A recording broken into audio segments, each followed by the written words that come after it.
बिस्मिल्लाहिर्रहमानिर्रहीम। अस्सलाम वालेकुम नादरीन, आप यूट्यूब और फेसबुक चैनल देख रहे हैं। मैं राना उज़ैर हूँ। नादरीन, इस वक्त आप मेरे अक़ब में मौलाना फजल रहमान साहब की रहाइश का देख सकते हैं। पूरा मीडिया इस वक्त उनके घर पर मौजूद है और हलचल है। पाकिस्तान की तारीख का सबसे बड़ा सस्पेंशन की सूरत हाल इस वक्त क्लियर नहीं हो रही। मुलाकातों का सिलसिला जारी है और अब से कुछ देर पहले पाकिस्तान का वक्त तहरीक इंसाफ का वक्त जो है मौलाना फजल रहमान से मुलाकात करके यहाँ से रवाना हुआ और फिर दूसरी मुलाकात भी मुतवक्के है और फिर शरीफ बरादरान की भी यहाँ पर आमद मुतवक्के बताई जा रही है। लेकिन उनका वो आएंगे मियाँ नवाज शरीफ साहब या नहीं आएंगे तो अब से कुछ देर के बाद जो है वो सारी चीज़ें क्लियर हो जाएंगी। लेकिन मैं कुछ बड़ी खबरें लेकर आपकी खिदमत में हाजिर हुआ हूँ। सबसे पहली खबर पर आज हमने बात करनी है कि इस वक्त मौलाना फजल रहमान के घर में हंगामी मुलाकातें शुरू हो गई हैं और मियाँ नवाज शरीफ साहब की एंट्री हुई है। बराह रास्त नाज़िर आप देख सकते हैं, मीडिया इस वक्त एक्टिव है। सूरत हाल क्या है, ग्राउंड पर क्या खबरें इस वक्त मौजूद हैं, तमाम तर तफसीलात जो है वो मैंने आपके सामने रखनी है। और फिर दूसरी जानिब सऊदी अरब की भी इस पूरे खेल में एंट्री हुई है। सऊदी अरब का पैगाम भी मौलाना फजल रहमान साहब को पहुंचा दिया गया है। इस वक्त प्रेशर बिल्डअप हो रहा है। इस्टेब्लिशमेंट क्या करने जा रही है और सरकारी टीवी को भी बंद करने का ऐलान कर दिया गया है। ताज़ा तरीन सूरत हाल क्या है, अब तक की सिचुएशन क्या है, तमाम तर तफसीलात, तमाम तर खबरें मैं आपके सामने आज के इस व्लॉग में जनाब शेयर करूंगा। तो सबसे पहले तो ये कि मौलाना फजल रहमान साहब पजल का एक मिसिंग पीस हैं कि जो इसको पूरा कर सकते हैं। लेकिन आप ये देखेंगे आर्टिकल 63A में भी तरमीम करनी है कि फ्लोर क्रॉसिंग की जा सके, यानी कि फ्लोर क्रॉसिंग की तरमीम के लिए भी 2/3 एक्सेप्ट चाहिए होगी। तो उसके बाद पाकिस्तान तहरीक इंसाफ सुन्नी इत्तेहाद कौंसिल के MNAs को आप खरीद सकते हैं। तो डेफिनेटली पॉइंट इज़ दैट के फ्लोर क्रॉसिंग की तरमीम करने के लिए भी 2/3 चाहिए। लेकिन मौलाना फजल रहमान साहब को साथ मिलाकर भी फ्लोर क्रॉसिंग नहीं की जा सकती, नंबर गेम्स है वो पूरा नहीं हो सकता। तो अब दूसरी जानिब कौमी असम्बली का जो इजलास और फिर सैनेट का इजलास मुलतवी किया जा रहा है, बार बार मुलतवी किया जा रहा है। और अब ज़राए बताते हैं कि सैनेट का इजलास जो है वो सुबह 4 से 5 बजे तक कर दिया गया है। तो अब सबके अंदर सरदार अख्तर मेंगल BNP के जो सरबराह हैं उनके हवाले से एक बहुत बड़ी खबर है कि BNP मेंगल का लापता अफराद की बादयाबी तक आईनी तरमीम के लिए वोट ना देने का ऐलान। उन्होंने कहा कि 2000 हमारे बलोची जो हैं वो छोड़ दें, हम आपको वोट कास्ट कर देंगे। सरदार अख्तर मेंगल साहब जो हैं वो यहाँ पर डट चुके हैं और वज़ीर-ए-आज़म शहबाज शरीफ ने मुजव्वज़ा आईनी तरमीम के हक़ में वोट के लिए सरदार अख्तर मेंगल से टेलीफोनिक रब्ता किया। तो ये एक अहम तरीन खबर है कि एक जानिब तो सरदार अख्तर मेंगल साहब इनकार कर रहे हैं और फिर पाकिस्तान तहरीक इंसाफ का वफ़द बार बार उनसे मुलाकातें करने के लिए आ रहा है। तो अब जो हमारे पास एक और ख़बर है कि आईनी तरमीम के मामले पर मौलाना फजल रहमान और पाकिस्तान तहरीक इंसाफ की एक और मुलाकात जो है वो जनाब तय पा चुकी है। दराए बताते हैं कि अभी तक डेडलॉक बरकरार है। पाकिस्तान तहरीक इंसाफ और मौलाना फजल रहमान की इस मुलाकात में कोई अहम पेशरफ्त नहीं हो सकी। ताहम दूसरी मुलाकात में कोई बड़ी पेशरफ्त का आप इम्कान उसका कह सकते हैं कि इम्कान पाया जा रहा है। और फिर हुकूमत भी कोशिश कर रही है कि मौलाना फजल रहमान को अपने पर्दे में लाया जाए। मौलाना फजल रहमान साहब जो हैं वो जनाब गेम डाल रहे हैं, वो सरप्राइजेस पर सरप्राइजेस दे रहे हैं। वो सब मान नहीं रहे, ना पाकिस्तान तहरीक इंसाफ के साथ खड़े हो रहे हैं, ना हुकूमत के साथ खड़े हो रहे हैं। और मौलाना फजल रहमान साहब के हवाले से खबर है कि वो दोबारा पार्लियामेंट जाएंगे और अपना यानी कि उनको अभी तक आईनी मुसवदा जो है वो नहीं दिया गया। उनसे मुसवदा मांगा जा रहा है, उनको आईनी मुसवदा नहीं दिया गया। और ये आईनी मुसवदा अभी तक वज़ीर कानून आज़म नदीर तारड़ और मोहसिन नकवी के पास है। उसके अलावा किसी भी नून हुकूमती वज़ीर के पास मौजूद नहीं है। इवन के जहाँ तक मुझे लगता है कि वज़ीर-ए-आज़म शहबाज शरीफ साहब के पास भी आईनी मुसवदा जो है वो मौजूद नहीं है। अब आज नजम सेठी साहब ने दावा किया कि इस्टेब्लिशमेंट का बड़ा वाज़ेह पैगाम है कि आप ये आईनी तरमीम पास करवाएं या फिर घर चले जाएं। ये बहुत बड़ी धमकी है, या क्योंकि ज़ाहिर है इनको हुक्म दिया गया है, इनको धमकी नहीं दी गई, इनको हुक्म दिया गया है। ज़ाहिर है ये उनकी हुक्म के ताबे हैं। तो अब हुकूमत के हवाले से मेरे पास जो खबर है कि वफाकी हुकूमत और मौलाना फजल रहमान के दरमियान आईनी तरमीम के मामले पर डेडलॉक ताहाल बरकरार रहने की इतला सामने आ रही हैं। दराई के मुताबिक नायब वज़ीर-ए-आज़म वज़ीर ख़ारजा इसहाक़ डार की क़यादत में हुकूमती वफ़द ने मौलाना फजल रहमान से मुलाकात की और हुकूमती वफ़द में वज़ीर कानून आज़म नदीर तारड़ और मोहसिन नकवी भी शामिल थे।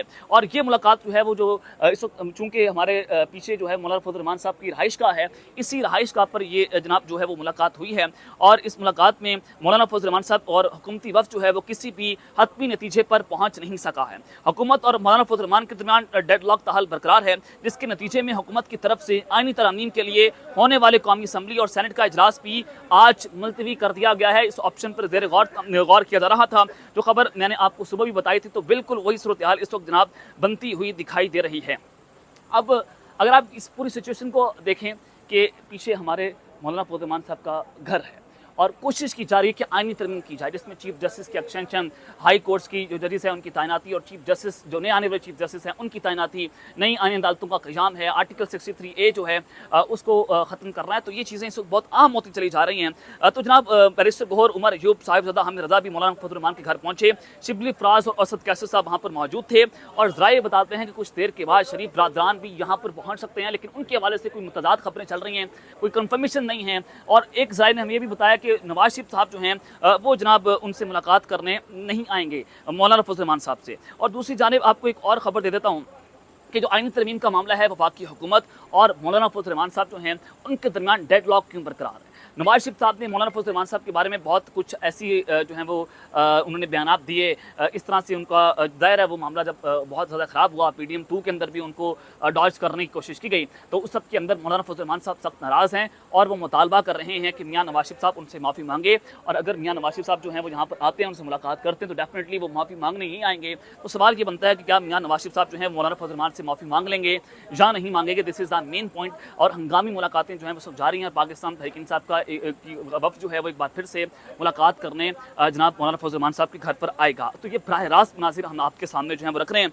लेकिन दूसरी जानिब सरकारी TV बंद होने की इत्तला सामने आ रही हैं। अब तक की ताज़ा तरीन खबर क्या है जनाब, इस वक्त जो ज़राए बताते हैं कि सरकारी TV को भी, पाकिस्तान टेलीविज़न PTV न्यूज़ को भी ऐवान की जो नशरियात हैं लाइव दिखाने पर रोक दिया गया है कि वो लाइव नशरियात जो है वो TV पर नशर नहीं करेंगे और ना ही कोई और TV चैनल जो है वो उसको नशर कर सकेगा। और वहाँ पर सहाफ़ियों का दाखिला बंद कर दिया गया है। मुकम्मल तौर पर इस वक्त नेशनल असम्बली को हाईजैक किया जा रहा है, सेनेट को हाईजैक किया जा रहा है। पाकिस्तान तहरीक इंसाफ के बंदे टूटने की खबरें हैं कि उनको जनाब हम तोड़ सकते हैं। लेकिन दूसरी जानिब रेहान ज़ेब मुबारक जो हैं उनके हवाले से खबर थी कि उनको कहा जा रहा है कि आप हमारी तरफ आ जाएं, तो लेकिन वो उनकी मुलाकात हो चुकी है शाहिद खटक पाकिस्तान तहरीक इंसाफ के MNA के साथ और उनके मामला तय पा चुके हैं। और 4-5 MNAs के नाम सामने आ रहे हैं कि उनके हवाले से कुछ खबरें चल रही हैं जिन्होंने सुन्नी इत्तेहाद कौंसिल के प्लेटफॉर्म से अपना बयान हल्फ या एफिडेविट जो है वो जमा नहीं करवाया, तो वो आगे पीछे हो सकते हैं। लेकिन फ्लोर क्रॉसिंग जो है वो क्या हो पाएगी या नहीं हो पाएगी, this is the main important point. और फिर दूसरी जानिब जनाब जो सूरत हाल है वो इस वक्त वाज़ेह होती हुई दिखाई नहीं दे रही। अब सरकारी TV को भी रोक दिया गया है, वो किसी भी किस्म की कवरेज नहीं कर सकती। आज का आईनी जो तरमीम बिल है उसको TV पर लाइव नशर नहीं किया जा सकेगा। और अब सऊदी अरब के हवाले से जनाब बहुत अहम खबर है और कि वो जनाब इस वक्त मैदान में उतरा है। अब मौलाना फजल रहमान साहब की जो फैमिलीज राय है वो हमें क्या कन्फर्मेशन कर रहे हैं। मौलाना साहब ने अब तक अपने सबसे खास बंदे से मशवरा किया है और इस बात पर मुत्तफिका फैसला कर लिया है कि चंद वजारतों के लिए सारी ज़िंदगी का मुँह पर कालक नहीं लगा सकते। ये खबर चल रही है कि हम जो है वो अपने मुंह पर कालक नहीं लगा सकते, लेकिन मौलाना फजल रहमान साहब ऐन मुमकिन है कि वो इस तरमीम को वोट खास कर दें, लेकिन शायद वो चीफ जस्टिस काजी फारिसा की एक्सटेंशन पर वोट ना डालें। लेकिन उस सूरत हाल में वो बाकी आईनी तरमीम जो है उनको वोट कास्ट कर सकते हैं। लेकिन अभी तक जो इतलात हैं कि वो अभी तक तैयार नहीं हुए, डेडलॉक बरकरार है और हो सकता है कि मियाँ नवाज शरीफ साहब जो है उनका वेट किया जा रहा होगा। तो हामिद मीर साहब ने जनाब एक बहुत बड़ा दावा कर दिया है और ये अब तक का सबसे बड़ा दावा है और ये सऊदी अरब की इस पूरे खेल के अंदर एंट्री हुई है। अब चूंकि इमरान खान का रास्ता रोकना है, इमरान खान साहब का इमेज पूरी दुनिया के अंदर खराब करने की कोशिश की गई। अब जाहिर है उनका 3 तरह से ट्रायल हुआ, हुकूमत को उनके खिलाफ खड़ा कर दिया गया, केसेस बनाए गए, मीडिया ट्रायल हुआ, उनको डिफेम करने की कोशिश की, उनका कैरेक्टर असैसिनेट किया गया और उनके ऊपर बोगस केसेस बनाए गए। लेकिन उस सत्य के अंदर इमरान खान साहब अपनी जगह पर मौजूद हैं। इमरान खान का नाम लेकर बयानिया बनाने की कोशिश की गई, लेकिन अभी तक इमरान खान साहब का ये लोग कुछ नहीं बिगाड़ सके। वो शख्स जेल के अंदर बैठकर भी उसने इस पूरे निज़ाम को लर्जा के रख दिया है। तो अब हामिद मीर साहब कहते हैं कि मौलाना साहब के ऊपर बहुत प्रेशर डाला जा रहा है कि एक ब्रादर इस्लामी मुल्क की तरफ से उनके जरिए, अब मौलाना के ऊपर कौन सा ब्रादर इस्लामी मुल्क जो है प्रेशर डाल सकता है। आप ईरान की बात करें, ईरान और मौलाना फजल रहमान साहब की इस वक्त कोई अच्छी अंडरस्टैंडिंग नहीं है और ज़ाहिर है कुछ जो है वो इख्तलाफात मौजूद हैं। तो ज़ाहिर है ईरान के जरिए मौलाना फजल रहमान साहब जो है उनके ऊपर आप प्रेशर नहीं डाल सकते। और दूसरी तरफ जो है सऊदी अरब बड़ा अहम तरीन स्टेक होल्डर होता है पाकिस्तान की पॉलिटिक्स के अंदर, इंटरनल पॉलिटिक्स के अंदर। आप अमेरिका की बात करते हैं लेकिन सऊदी अरब की आर्मी चीफ जो है उनकी तैनाती के लिए भी ये बहुत अहम स्टेक होल्डर हुआ करते हैं। जब आर्मी चीफ जना आसिम साहब की तैनाती हो रही थी तो उनको ये खबर पहुँचाई गई कि इनका फिक्र जाफिया से ताल्लुक है, तो उसके बाद भी ये कॉन्ट्रोवर्सी क्रिएट करने की कोशिश की गई। डेफिनेटली सऊदी अरब का बड़ा अहम तरीन किरदार रहा है। तब उस मुल्क के जरिए मौलाना फजल रहमान के ऊपर प्रेशर डाला जा रहा है कि आप ज़रूर इसको वोट कास्ट करें, इस आईनी तरमीम पैकेज को वोट कास्ट करें, कि आप हुकूमत को वोट दें। लेट्स सी ये मामला जो है वो किस जानिब जाता है। सूरत हाल बहुत गंभीर है, सरप्राइजिंग हो सकता है, कुछ भी बड़ा हो सकता है। और मौलाना फजल रहमान साहब जो हैं वो सबको घुमा घुमा कर मार रहे हैं। पाकिस्तान तहरीक इंसाफ वाले बार बार उनके घर पर फिर हुकूमती वफ्द आ रहा है। मोहसिन नकवी और शरीफ ब्रादर मियाँ नवाज शरीफ साहब जो हैं वो भी लाहौर से अब इस्लामाबाद आ चुके हैं। तो अब देखते हैं मामला किस जानिब जाता है। और फिर सुबह 4-5 बजे तक सेनेट का इजलास मुलतवी करना, there is something wrong behind the bottom. और यही लग रहा है कि जैसे अभी तक मौलाना फजल रहमान और हुकूमत के दरमियान डेडलॉक जो है बरकरार है। अब तक के लिए इतना ही, अपना ख्याल रखिएगा। और इस चैनल का अपना लाजमी है लखनैला निगहबान, पाकिस्तान जिंदाबाद।